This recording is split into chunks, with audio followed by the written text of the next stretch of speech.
Hi ಎಲ್ಲರಿಗೂ ನಮಸ್ತೆ. ನೀವು ನೋಡ್ತಾ ಇದ್ದೀರಾ ರತ್ನಂ ಯೂಟ್ಯೂಬ್ ಚಾನಲ್. ನಾನಿವತ್ತು ತುಂಬ ಸಿಂಪಲ್ಲಾಗಿ ಮನೆಯಲ್ಲೇ ಚಿಕನ್ ತಂದೂರಿ ಮಾಡೋದು ಹೇಗೆ ಅಂತ ತೋರಿಸ್ತಾ ಇದ್ದೀನಿ. ಎಲ್ಲರಿಗೂ ಕೂಡ ಇಷ್ಟವಾಗುವಂಥದ್ದು ಇದು ನಾನ್ ವೆಜ್ ಅಂತ ಅಂದರೆ ಯಾವ ರೀತಿ ಮಾಡ್ತೀನಿ ಅಂತ ಹೇಳಿ ಪೂರ್ತಿ ವಿಡಿಯೋ ನೋಡಿ ಬನ್ನಿ.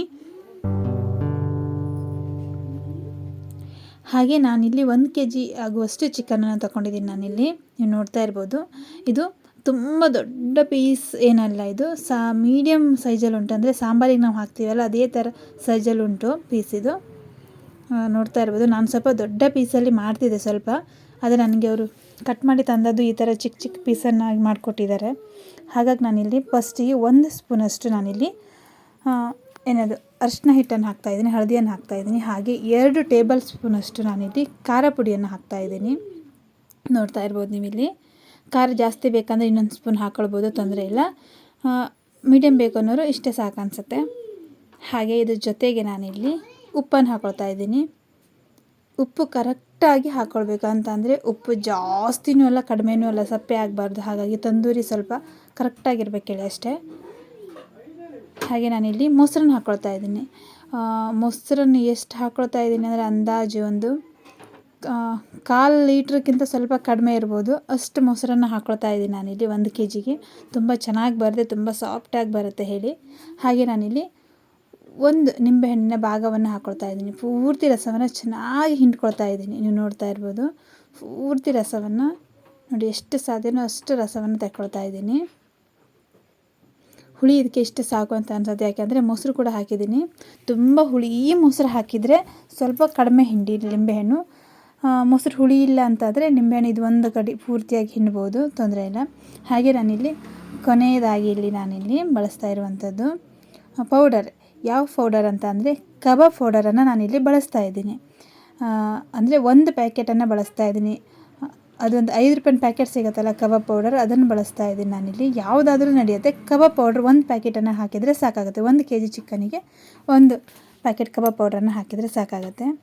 ಇದನ್ನು ಚೆನ್ನಾಗಿ ಮಿಕ್ಸ್ ಮಾಡಬೇಕು. ನಾವು ಎಷ್ಟು ಚೆನ್ನಾಗಿ ಅದನ್ನು ಮಿಕ್ಸ್ ಮಾಡ್ಕೊಳ್ತೀವೋ ಅಷ್ಟು ಚೆನ್ನಾಗಿ ಬರುತ್ತೆ. ಇದು ಎಲ್ಲ ಕಡೆ ಸ್ಪ್ರೆಡ್ ಆಗುತ್ತೆ, ಎಲ್ಲ ಪೀಸಿಗೂ ಕೂಡ ಚೆನ್ನಾಗಿ ಹಿಡ್ಕೊಳ್ಳುತ್ತೆ ಅಲ್ಲಿ. ಅಂದರೆ ಉಪ್ಪು ಖಾರ ಹುಳಿ ಎಲ್ಲವೂ ಹೀರ್ಕೊಳ್ಳುತ್ತೆ ಅದಕ್ಕೆ ಹೇಳಿ ಅಷ್ಟೇ. ಹಾಗೆ ಇದನ್ನು ಚಿಕ್ಕ ಚಿಕ್ಕ ಪೀಸ್ ಇರೋದ್ರಿಂದ ಕೂಡ ಚೆನ್ನಾಗಿ ಬೇಗ ಹಿಡ್ಕೊಂಡು ಬಿಡುತ್ತೆ, ಹೀರ್ಕೊಳ್ಳುತ್ತೆ ಹೇಳಿ ಅಷ್ಟೇ. ಹಾಗೆ ನಾನಿಲ್ಲಿ ನೋಡಿ ಕೈಯಿಂದ ಚೆನ್ನಾಗಿ ಕಲಿಸ್ಕೊಳ್ತಾ ಇದ್ದೀನಿ. ಎಷ್ಟು ಚೆನ್ನಾಗಿ ಸಾಧ್ಯನೋ ಅಷ್ಟು ಚೆನ್ನಾಗಿ ಕಲಿಸ್ಕೊಳ್ಳಿ, ತುಂಬ ಚೆನ್ನಾಗಿ ಬರುತ್ತೆ. ಯಾರಿಗೂ ಕೂಡ ತಂದೂರಿ ಈಗ ನಮಗೆ ಅಂಗಡಿ ಸ್ಟೈಲಲ್ಲಿ ಅಥವಾ ಅವ್ರು ಹಾಕೋ ಸಾಮಗ್ರಿಗಳು ಹಾಕ್ಲಿಕ್ಕೆ ತುಂಬ ಕಷ್ಟ ಆಗುತ್ತೆ. ಇದು ನಿಜವಾಗ್ಲೂ ನೀವು ಇದನ್ನು ಈ ರೀತಿ ಒಂದು ಸರಿ ಮಾಡಿಕೊಂಡ್ರೆ ನಿಜವಾಗ್ಲೂ ಹೋಟೆಲಲ್ಲಿ ನೀವು ತಿಂದಷ್ಟೇ ರುಚಿ ಕೊಡುತ್ತೆ. ಇದು ಅಷ್ಟು ಚೆನ್ನಾಗಾಗತ್ತೆ. ಇದು ನಿಜವಾಗ್ಲೂ ಹೇಳ್ತೀನಿ, ಸಕ್ಕತ್ತಾಗಿರುತ್ತೆ. ನನಗಂತೂ ತುಂಬ ಇಷ್ಟ ಆಗುತ್ತೆ. ನಂಗೆ ತುಂಬ ಇಷ್ಟ ಮತ್ತು ತಂದೂರಿ ಅಂತ ಹೇಳಿದರೆ. ನೋಡ್ತಾ ಇರ್ಬೋದು, ಈ ರೀತಿ ಚೆನ್ನಾಗಿ ಮಿಕ್ಸ್ ಮಾಡಿ ಇಟ್ಕೊಂಡಿದ್ದೀನಿ. ಹಾಗೆ ನಿಮಗೆ ತೋರಿಸ್ತೇನೆ. ಈಗ ಇದು ಲಾಸ್ಟಲ್ಲಿ ಇಷ್ಟು ಚೆನ್ನಾಗಿ ಮಿಕ್ಸ್ ಎಲ್ಲ ಆದಮೇಲೆ ನಾನಿಲ್ಲಿ ಮೇಲ್ಗಡೆ ಅಡುಗೆ ಎಣ್ಣೆನ ಬಳಸ್ತಾ ಇದ್ದೀನಿ. ಇದ್ರ ಮೇಲ್ಗಡೆ ಅಡುಗೆ ಎಣ್ಣೆನ ಹಾಕಿ ನಾನು ಇದನ್ನು ಹಾಗೆ ಇಡ್ತೀನಿ, ಮಿಕ್ಸ್ ಮಾಡಲಿಕ್ಕೆ ಹೋಗಲ್ಲ. ಈಗ ನೀವು ನೋಡ್ತಾ ಇರ್ಬೋದು ಎಷ್ಟು ಚೆನ್ನಾಗಿ ನಾನು ಇದನ್ನು ಮಿಕ್ಸ್ ಮಾಡಿ ಇಟ್ಕೊಂಡಿದ್ದೀನಿ ಅಂತ ಹೇಳಿ. ಎಲ್ಲ ಕಡೆಯೂ ಅಂದರೆ ಮಸಾಲ ಅದರದ್ದೆಲ್ಲ ಕಡೆ ಎಲ್ಲ ಪೀಸಿಗೂ ತಾಗಿದೆ, ಆ ರೀತಿ ಹಿಡ್ಕೊಂಡಿದೆ. ಆ ರೀತಿ ನಾನೀಗ ಇಲ್ಲಿ ಒಂದು 3 ರಿಂದ 4 ಟೇಬಲ್ ಸ್ಪೂನಷ್ಟು ನಾನಿಲ್ಲಿ ಆಯಿಲನ್ನು ಹಾಕ್ತಾಯಿದ್ದೀನಿ, ಅಂದರೆ ಅಡುಗೆ ಎಣ್ಣೆನ ಹಾಕ್ತಾಯಿದ್ದೀನಿ. ಇದನ್ನು ಈಗ ಒಂದು ಪ್ಲೇಟ್ ತೊಗೊಂಡು ಮುಚ್ಚಿ 1 hour ಇದನ್ನು ಹೀಗೆ ನೆನೆಲಿಕ್ಕೆ ಬಿಟ್ಟರೆ ಆಯಿತು. ಅಂದರೆ ಫ್ರಿಜ್ಜಲ್ಲಿ ಇಡ್ಲಿಕ್ಕೆ ಹೋಗಬಾರ್ದು. ಯಾಕೆ ಅಂತಂದರೆ ಫ್ರಿಜ್ಜಲ್ಲಿ ಅಕಸ್ಮಾತ್ ನಾವು ಇಡಬೇಕು ಅಂತ ಅಂದ್ರೂ ಕೂಡ ಹೊರಗಡೆ ಒಂದು ಅರ್ಧ ತಾಸಾರು ಇಟ್ಕೊಂಡು ಇದನ್ನು ಫ್ರಿಜ್ಜಲ್ಲಿ ಇಟ್ಟರೆ ತುಂಬ ಒಳ್ಳೆಯದು. ಹೊರಗಡೆ ಇದ್ದಾಗ ಒಂದು ಅರ್ಧ ತಾಸು ಹೊರಗಡೆ ಇರುತ್ತಲ್ಲ, ಎಲ್ಲ ಚಿಕನ್ ಪೀಸ್ಗಳಿಗೂ ಹೀರ್ಕೊಳ್ಳುತ್ತೇಳಿ ಅಷ್ಟೇ. ಆಮೇಲೆ ಬೇಕಾದರೆ ಫ್ರಿಜ್ಜಲ್ಲಿ ಇಟ್ಕೊಂಡು ಬೇಕಾದಷ್ಟೇ ತಗೊಂಡು ಇದನ್ನು ಮಾಡ್ಕೊಳ್ಬೋದು, ತೊಂದರೆ ಇಲ್ಲ. ಹಾಗೆ ಇದು 1 ತಾಸು ಆಗಿದೆ ನೋಡಿ. 1 ತಾಸಿಗಿಂತನೂ ಜಾಸ್ತಿನೇ ನಾನಿಲ್ಲಿ ಇಟ್ಟಿದ್ದೀನಿ. 1.5 ತಾಸು ಆಗಿದೆ ಇದು ನಾನಿಟ್ಟಿದ್ದು. ನೋಡ್ತಾ ಇರ್ಬೋದು ನೀವಿಲ್ಲಿ ಎಷ್ಟು ಚೆನ್ನಾಗಿ, ಅಂದರೆ ನಾವು ಎಷ್ಟು ಅವರ್ ಬಿಡ್ತೀವೋ ನೆನೆಯಲಿಕ್ಕೆ ಅಥವಾ ಅದನ್ನು ಇದು ಏನು ಹೇಳ್ತಾರೆ ಉಪ್ಪು ಖಾರ ಎಲ್ಲ ಹೀರಲಿಕ್ಕೆ ಇಡ್ತೀವೋ ಅಷ್ಟು ಚೆನ್ನಾಗಿ ಬರುತ್ತೆ. ನೋಡ್ತಾ ಇರ್ಬೋದು ಎಣ್ಣೆ ಎಲ್ಲ ಮೇಲ್ಗಡೆ ಕಾಣಿಸ್ತಾ ಇದೆ. ಹಾಗೆ ನಾನಿಲ್ಲಿ ಸ್ಟವನ್ನು ಆನ್ ಮಾಡ್ಕೊಂಡಿದ್ದೀನಿ, ಅಂದರೆ ಸಣ್ಣ ಉರಿಯಲ್ಲಿ ತೋರಿಸ್ತಾ ಇದ್ದೀನಿ. ತೀರಾ ಸಣ್ಣ ಉರಿಯಲ್ಲಿ ಸಣ್ಣ ಮಾಡ್ಕೊಂಡು ನಾವು ಇದನ್ನು ಬೇಯಿಸ್ಕೊಳ್ಬೇಕು. ಅಂದರೆ ಈಗ ಇದಕ್ಕೊಂದು ಪ್ಲೇಟ್ ಸಹಾಯದಿಂದ ಮುಚ್ಚಿ ಬೇಯಿಸ್ಕೊಳ್ಬೇಕು.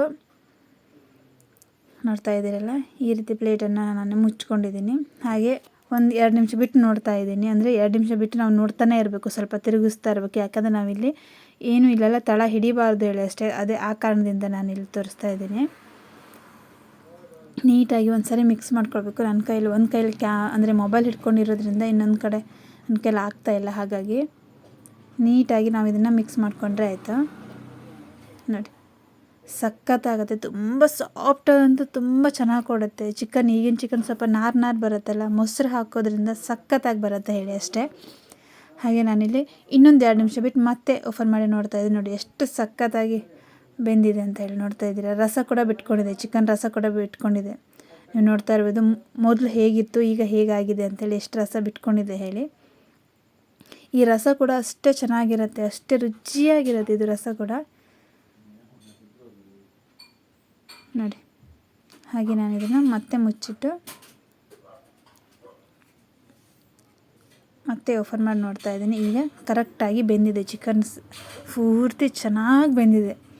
ಒಂದು ಚೂರು ಕೂಡ ಎಲ್ಲೂ ಕೂಡ ಹಾಗೆ ಬಾಯ್ಲ್ ಆಗದೆ ಹಾಗೆ ಇಲ್ಲ.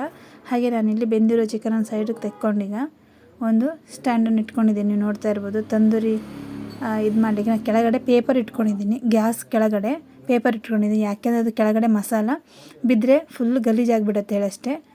ನಾನಿಲ್ಲಿ ಒಂದೊಂದೇ ಪೀಸನ್ನು ಈಗ ಈ ತಂದೂರಿ ಸ್ಟ್ಯಾಂಡಿಗೆ ಹಾಕ್ತಾಯಿದ್ದೀನಿ. ಅಂದರೆ ಇದು ಈ ಸ್ಟ್ಯಾಂಡ್ ಎಲ್ಲರಿಗೂ ಸಿಗತ್ತೆ, ಇದು ಎಲ್ಲೂ ಸಿಗಲ್ಲ ಅಂತ ಹೇಳಿ ಅಲ್ಲ.